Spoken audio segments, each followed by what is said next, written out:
Hello friends, this is part number 3 of chapter 2 Units and Measurement, class 11 Physics। उससे पहले part number 1 and part number 2 upload हो चुके हैं, chapter number 2 class 11 units and measurement physics के। ठीक है, तो आप पहले part number 1 and part number 2 जरूर देखें, उसके बाद पार्ट नंबर 3 देखें। ठीक है, ये जो एक वीडियो है इसकी लेंथ रहती है 20 से 25 मिनट और ऐसे 4 या 5 पार्ट आएंगे और ये चैप्टर कंप्लीट हो जाएगा। कम समय में हम ज़्यादा से ज़्यादा थ्योरी कवर करने की कोशिश करते हैं, साथ ही साथ बुक के जितने भी न्यूमेरिकल्स होते हैं लाइक एग्जाम्पल एंड बुक के पीछे जितने भी क्वेश्चन दिए होते हैं, ठीक है, हम ट्राई करते हैं कि हम उन क्वेश्चन को भी कवर करें। जो इंपॉर्टेंट क्वेश्चन है वो मैंने इंक्लूड किए हैं, जितने भी क्वेश्चन हैं आप उसके बाद कर पाएंगे, जितने भी अच्छे क्वेश्चन हैं मैंने सब इंक्लूड किए हैं। तो मेरी वीडियोस देखने के बाद आप इस चैप्टर से रिलेटेड कोई भी क्वेश्चन कर पाएंगे। एक बात और बता देता हूँ कि अगर आप जेई और नीट की एग्ज़ाम की तैयारी कर रहे हैं तो भी हमारे चैनल की वीडियो देख सकते हैं, क्योंकि जो 11th क्लास और 12th क्लास होती है ये बेसिक होती है। तो जेई और नीट में यहीं से क्वेश्चन आपको डायरेक्ट पुटअप होके आते हैं। ठीक है, तो अगर आप इन एग्ज़ाम को टारगेट कर रहे हैं तो ज़रूर इस लेक्चर को ज़रूर देखें। ठीक है, तो this is our YouTube channel digital school and new way of learning. तो let's start with our new class. देखो, जो पीडीएफ होगी उसमें आपको ये स्लाइड मिलेगी, तो पीडीएफ में आपको क्या करना होगा, देखो मैं आपको थोड़ा सा डेमो बता देता हूँ। देखो, पीडीएफ में आप अगर यहाँ पे क्लिक करेंगे ना, यहाँ पे, तो आप डायरेक्ट हमारे यूट्यूब चैनल में पहुँच जाएंगे। अगर आपको पार्ट नंबर 1 देखना है पहले चैप्टर का फिजिकल वर्ल्ड का, विच आई हैव ऑलरेडी अपलोडेड, तो आप यहाँ पे क्लिक करेंगे तो पार्ट नंबर 1 पे पहुँच जाएंगे। ऐसे ही पार्ट नंबर 2, पार्ट नंबर 3 पे पहुँच जाएंगे। तो अगर फिजिक्स का चैप्टर नंबर 2 आप पढ़ना चाहते हैं तो यहाँ पे क्लिक करें तो पार्ट नंबर 1 में जाएंगे और पार्ट 2 और पार्ट 3 भी आप देख पाएंगे। ठीक है, तो this is just demo. Now let's start our topic. देखो, हमने पार्ट नंबर 1 में देखा था यूनिट्स में मेजरमेंट होता क्या है, उसका बेसिक सब पढ़ चुके थे। तो पार्ट नंबर 1 में वो सब चीज़ें आप देख लेंगे। और कल मैं आपको बताता हूँ पार्ट नंबर 2 में क्या हुआ था। पार्ट नंबर 2 में हमने पढ़ा था, हाँ, मेजरमेंट ऑफ लेंथ, मतलब लेंथ की जितनी बड़ी बड़ी डिस्टेंस होती है वो कैसे मेज़र करते हैं, वो हमने पार्ट नंबर 2 में देखा था। आज हम देखते हैं पार्ट नंबर 3। ये सब चीज़ें हम पढ़ चुके हैं, इसलिए हम इसको बस एक हाईलाइट के तौर पर ले लें। अब देखते हैं पार्ट नंबर 3। पार्ट नंबर 3, हाँ, इसमें हम स्टार्ट करेंगे मेजरमेंट ऑफ मास। देखो, मास क्या होता है। मास वो होता है एक जैसे सपोज करो, मास क्या होता है मैं बताता हूँ आपको। एक मास होता है, एक वेट होता है, उसमें डिफरेंस होता है, वो मैं आपको अभी नहीं बताऊँगा। वो चैप्टर आएगा जब हमारा मास एनर्जी वाला, तब मैं आपको बताऊँगा। आपको ध्यान रखना है, mass is basic property of matter. Suppose you have pen in your hand, it means it contains some mass. ठीक है, it doesn't depend on temperature, pressure और location of object in space. It means अगर आपका मास मान लो 50 kg है on earth, अगर आप moon पे भी जाते हैं तो भी ये 50 kg रहेगा। मतलब mass never be changed whenever you go. Okay, but in case weight में भी change, of course definitely change if you go to moon. ठीक है, वो मैं आपको बताऊंगा, डेफिनेटली डिटेल में बताऊंगा, बट आपको ये ध्यान रखना है कि इसका प्रेशर और लोकेशन और टेम्परेचर से कोई फ़र्क नहीं पड़ता। ठीक है, जहाँ पे मास जितना है उतना ही रहता है। The SI unit of mass in kilogram. Now, while dealing with atoms and molecules, we use another important standard unit of mass called unified atomic mass unit. देखो, बहुत स्मॉल मॉलिक्यूल उनका मास हम मेज़र कर नहीं सकते। ठीक है, बहुत छोटे मॉलिक्यूल उनका मेज़र थोड़ी कर सकते हैं। उसके लिए हम यूज़ करते हैं unified atomic mass unit. Unified का क्या मतलब होता है, मतलब एक ऐसी हमने मतलब एक यूनिवर्सल एक ऐसी क्वांटिटी ले ली जिससे हम चीज़ों को मेज़र करते हैं। मैंने आपको बताया था, पहले ही लेक्चर में बताया था। ठीक है, which has been established for expressing the mass of atom. देखो, हमने क्या वो चीज़ ली वो देखते हैं। 1 यूनिफाइड एटॉमिक मास यूनिट हमने क्या ली है, इसको यू से रिप्रेजेंट करते हैं। 1/12 of the mass of an atom of carbon 12 isotope including the mass of electron.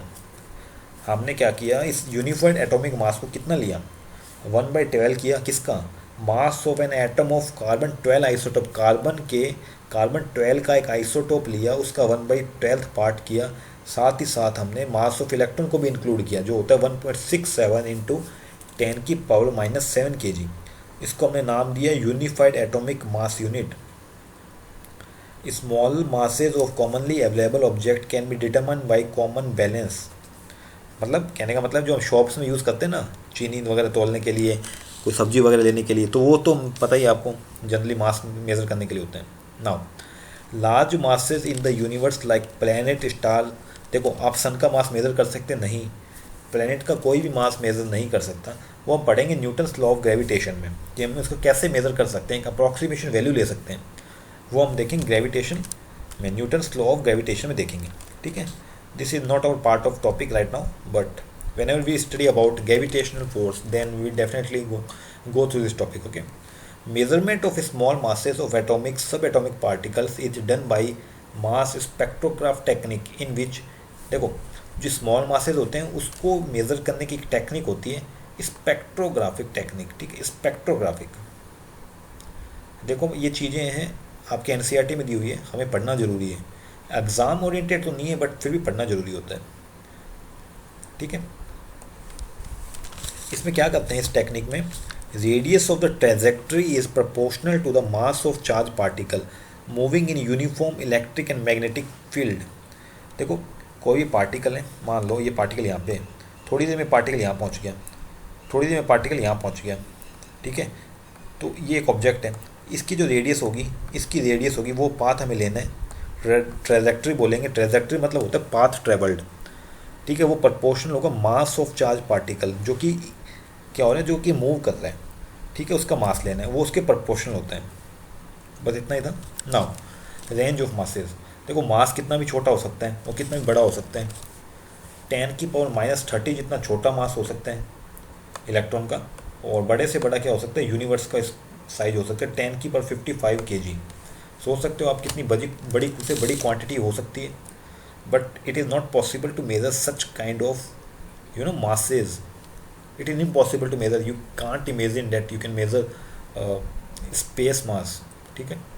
Now let's move to the measurement of time. Time को कैसे मेज़र कर सकते हैं, हमारे रिस्ट वॉच होती है, हमारी क्लॉक होती है, तो हम उससे मेज़र कर सकते हैं टाइम को। Now for measurement of any time interval we need a clock. Any phenomenon which repeat itself after a fixed interval can serve the purpose of clock.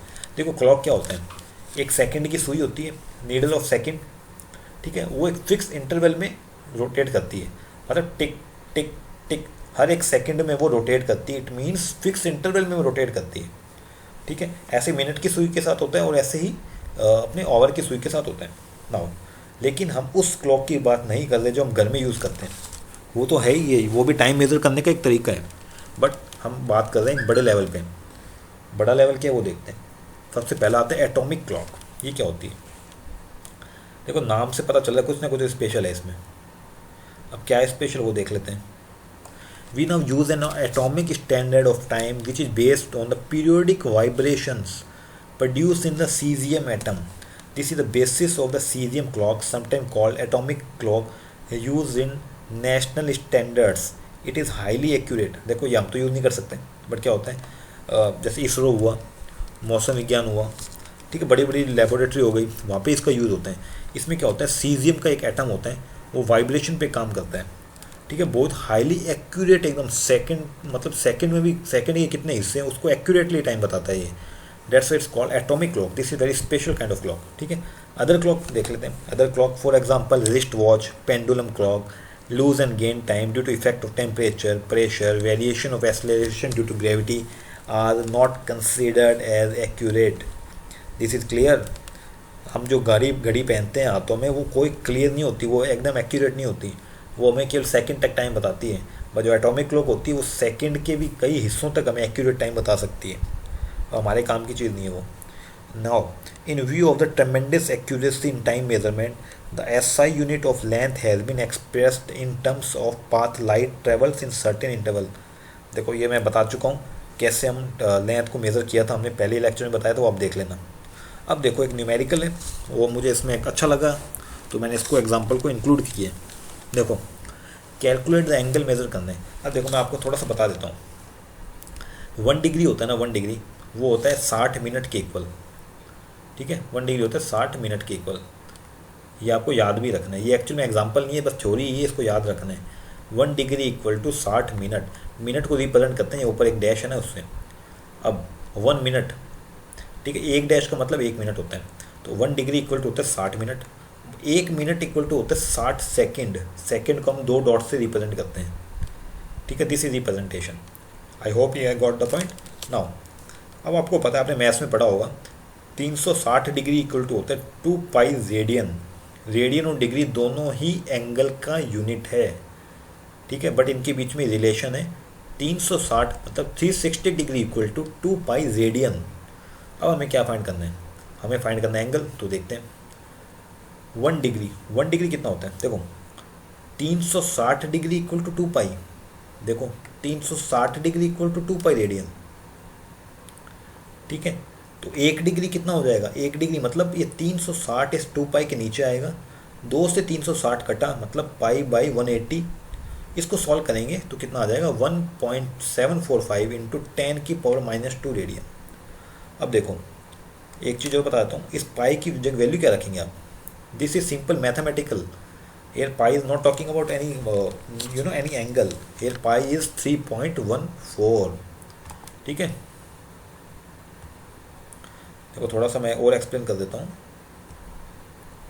यहाँ ये जो पाई है ना, पाई इसकी वैल्यू रखनी है आपको 3.14, ठीक है, ये वाली रखनी है आपको। नाउ अब आता है 1 मिनट, देखो अब 1 मिनट को कन्वर्ट कर देते हैं अपन, बट हमें उससे पहले पता है कि 1 डिग्री कितना होता है, 1 डिग्री इक्वल टू होता है 60 मिनट।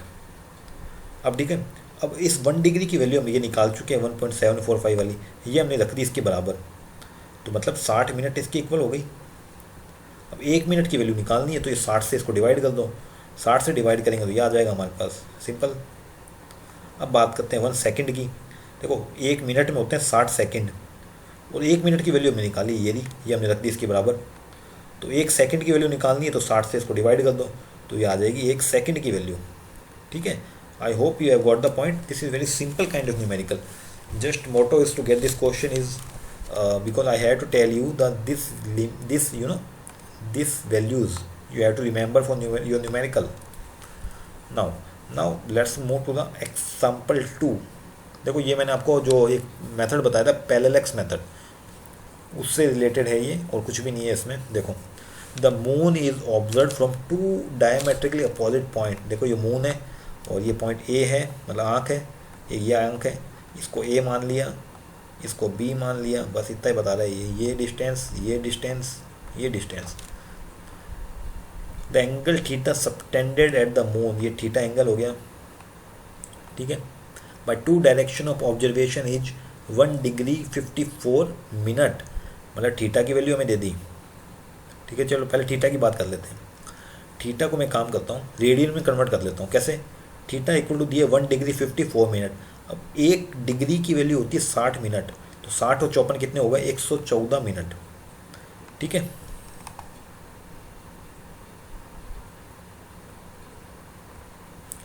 थोड़ा सा क्लियर बता देता हूँ आपको, ठीक है। देखो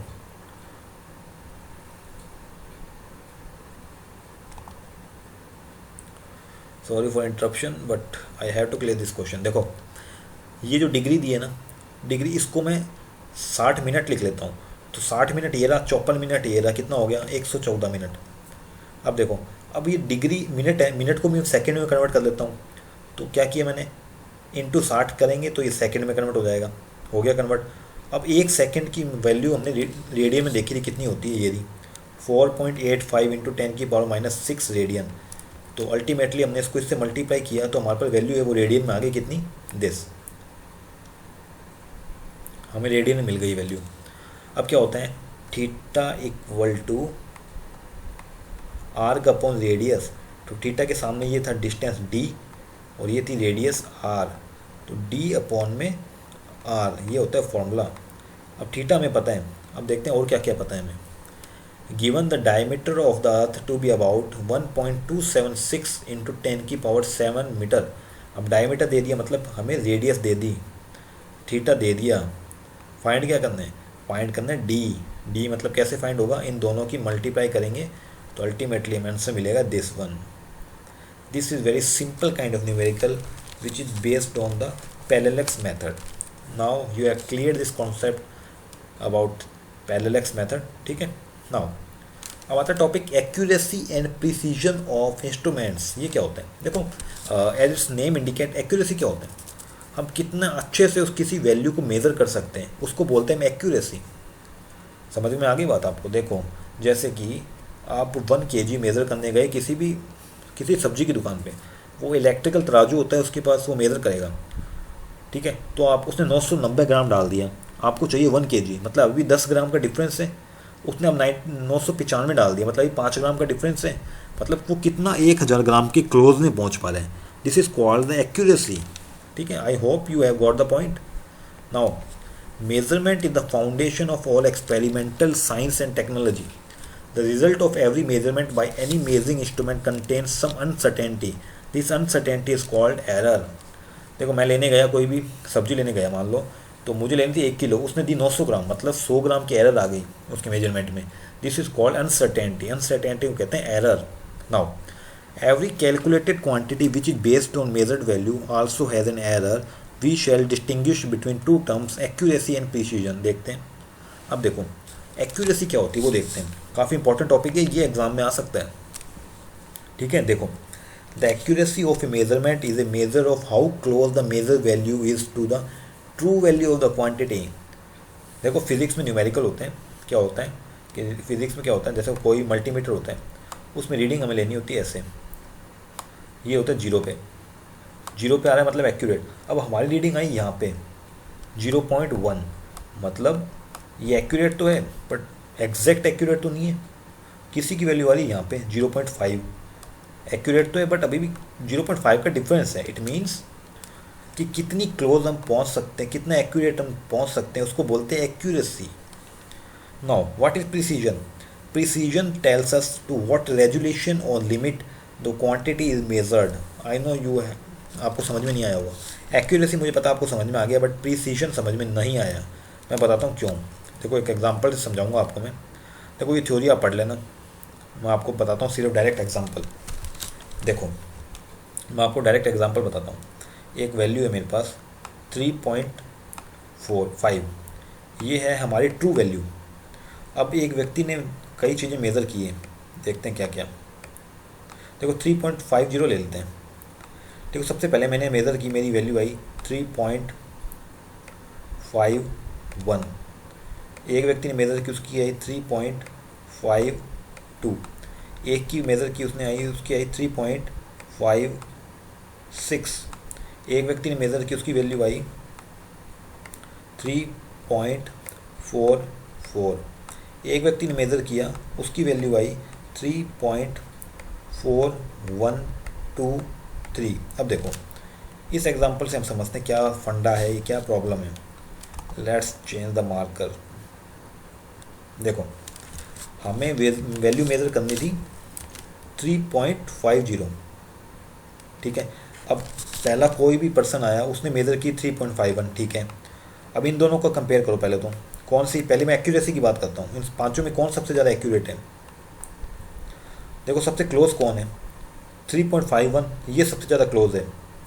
इट मीन्स इन 5 की 5 क्वांटिटी में सबसे ज़्यादा जो एक्यूरेट है वो है 3.51। नाउ अब बात करते हैं प्रिसाइज वैल्यू की। प्रिसाइज वैल्यू से पहले एक मेजरमेंट और लिख लेता हूँ मैं। एक मेजरमेंट ये और लिख लेता हूँ कि 41246। ठीक है, एक मेजरमेंट ये आया है। एक मेजरमेंट और लिख लेता हूँ 3.401। ठीक है, अब देखो, अब मैं देखूँ सबसे ज़्यादा प्रिसाइज वैल्यू कौन सी है वो बतानी है आपको। प्रिसाइज वैल्यू में हम चेक करते हैं कितना आप रेजोल्यूशन तक मेज़र कर सकें, कितने पॉइंट के बाद वैल्यू आप मेज़र कर सकें, उसको बोलते हैं रेजोल्यूशन। देखो, इसमें पॉइंट के बाद 2 डेसिमल तक आपने मेज़र किए हैं, मतलब एक्यूरेट हो सकती है बट प्रिसाइज नहीं है। प्रिसाइज की बात करते हैं, ये सबसे ज़्यादा प्रिसाइज है। मतलब आपने इतनी कोशिश की है कि आप पास पहुंच सकें, आपने मतलब पॉइंट के बाद भी इतनी वैल्यू आप मेज़र कर रहे हो। It means this quantity is very precise then any other quantity. अब देखो, इसकी बात करो सबसे पहले, इस वाली क्वांटिटी की और इसकी बात करो, इन दोनों में कौन प्रिसाइज ज़्यादा है? मेरे हिसाब से ये ज़्यादा है। देखो, पॉइंट के बाद ये पॉइंट है 4123, मतलब 4 डिजिट तक उसने और मेज़र किए हैं। यहाँ पे 3 डिजिट तक मेजर किए हैं, तो मोर प्रिसाइज होगी ये वैल्यू। ठीक है, ओवरऑल सबसे ज़्यादा प्रिसाइज वैल्यू ये वाली। I hope you have got the point. अगर आपको समझ में नहीं आया तो एक एग्जांपल और दे देता हूँ मैं, क्योंकि ये हमारा आज का लास्ट टॉपिक है, मैं चाहता हूँ अच्छे से समझें आप। देखो, यहाँ पे देख लो। देखो, सबसे पहले बात करते हैं फिर से, ये है हमारी ट्रू वैल्यू, हमें ये मेज़र करनी है। अब एक पहले बंदे ने मेज़र की 5.10, दूसरे ने मेज़र की 5.2, ठीक है, एक ने मेज़र की 5.6789। अब बता दो कौन सी एक्यूरेट है, 5 के सबसे क्लोज में कौन सी है। देखो यही तो है, 5 के सबसे क्लोज में 5.1, तो सबसे ज़्यादा ये है एक्यूरेट। और सबसे प्रिसाइज कौन सी है, पॉइंट के बाद कौन ज़्यादा मेज़र कर रहे हैं, भले उसकी वैल्यू ज़्यादा हो, पास में नहीं हो, बट प्रिसाइज की बात करेंगे तो this is called more precise value. I hope ये आपको समझ में आ गया होगा अच्छी तरह से। काफ़ी इंपॉर्टेंट था ये सारा का सारा लेक्चर, ठीक है। अब कल हम देखेंगे एरर इन मेजरमेंट, इसमें से आपको न्यूमेरिकल देखने को मिलेगा, बट ये पोर्शन है जो एक्यूरेसी प्रिसिशन ऑफ इंस्ट्रूमेंट है, इसके ऊपर भी एग्जाम में क्वेश्चन आते हैं, इसलिए मैंने इसको आपको डीपली समझाया है। तो अगर आप मेरी ये वीडियो देखते हैं उसके बाद ये जो भी आपकी थ्योरी है या आप देखेंगे तो आपको ईजिली समझ में आएगा सारी पॉइंट्स, ठीक है। कल हम ये जरूर देखेंगे। एरर्स इन मेजरमेंट काफ़ी अच्छा टॉपिक है। तो part number 1.1, 1.2 already uploaded, so visit our YouTube channel to watch this kind of videos. And chapter number 1 physical world already uploaded, and chapter number 2 units and measurement of part 1 and part 2 uploaded, and this is part number 3 I have uploaded. Okay, so अगर आपको कोई भी doubt है, कोई भी query है, then do comment below on comment section of course. And this is YouTube channel digital school, ठीक है। अगर आपको थोड़ा बहुत ही बेनिफिट मिलता है और अगर आपकी कोई क्वेरी भी तो कमेंट जरूर करें हमारे चैनल के, क्या हम फीडबैक दे सकते हैं, ठीक है। So do subscribe YouTube channel digital school. Thank you for watching.